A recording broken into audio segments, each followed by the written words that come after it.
Y'all had me worried for a second there. I was worrying that y'all would run out of scandals to add the word gate at the end of, there was my video about Elevator Gate, find it in the comments, and now we have Gelato Gate. So Andy, the owner of Gelato Mio, in case you have been in a suspended animation and don't know what's going on, he was a business owner that was near Skepticon 4. I heard it was great. He had visited Skepticon and realized that they were expressing anti-Christian views. So he put a sign in his door that said, "Skepticon is not welcome at my Christian business." He later realized that that sign was more or less equivalent to "No blacks, Jews, or Irish allowed at my business." So he took it down and has posted numerous profuse apologies on the internet, and is offering a discount at his store. And he apologized. You'd think that this would be over, but I wouldn't be making a video about it if it was all over. Most atheists have accepted his apology. P.Z. Myers and I believe J.T. Creighton have not. And I understand why. I mean, there's a lot of prejudice against atheists, and I understand their anger.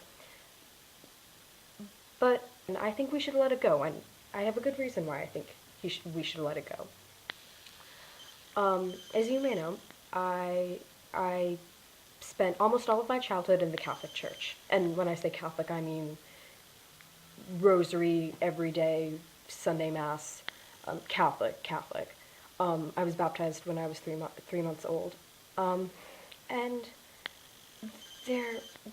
I was raised in a very homophobic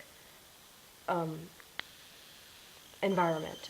My dad, I remember him telling me that gay kids have no one to blame but themselves for the depression and sometimes suicides that are prevalent among believed gay teenagers.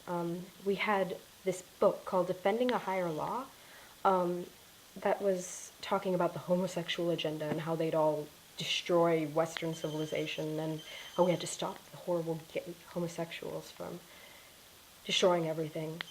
And I kind of absorbed. I didn't have really any way of knowing that that wasn't true, so I absorbed all this. And I remember when I was traveling, when I was really little, I was standing around in a cafe with my sister, and my mom was somewhere ordering food, and this transvestite walked up to us, and she was really friendly and smiling, and she asked us where we were from.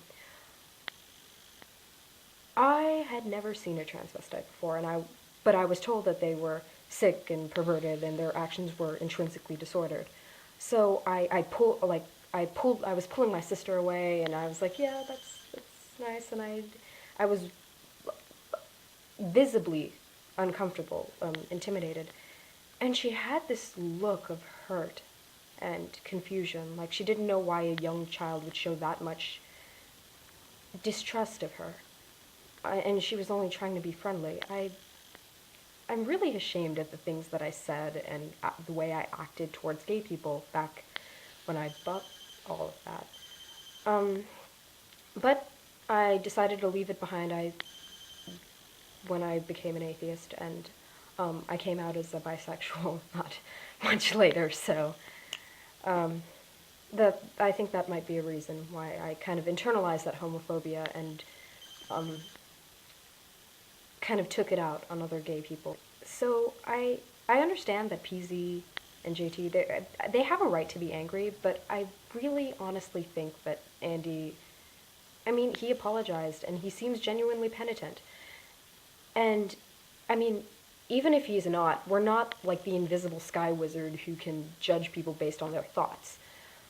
I was outraged when I first heard about this, but I realized that if I stayed mad at him, I would have to stay unforgiven by all the gay people or all the atheists or all the people who were different from me whom I hated upon when I was Catholic. And I don't know. The golden rule is a lot older than Christianity, and it's a pretty good rule for living my life, so that's just my 2 cents. If you like this video, if you didn't like this video, rate, comment, may want to subscribe, may not. I have a lot of things to do. I may not get back to making videos as often as most YouTube atheists do. Let's hope for another something gate scandal.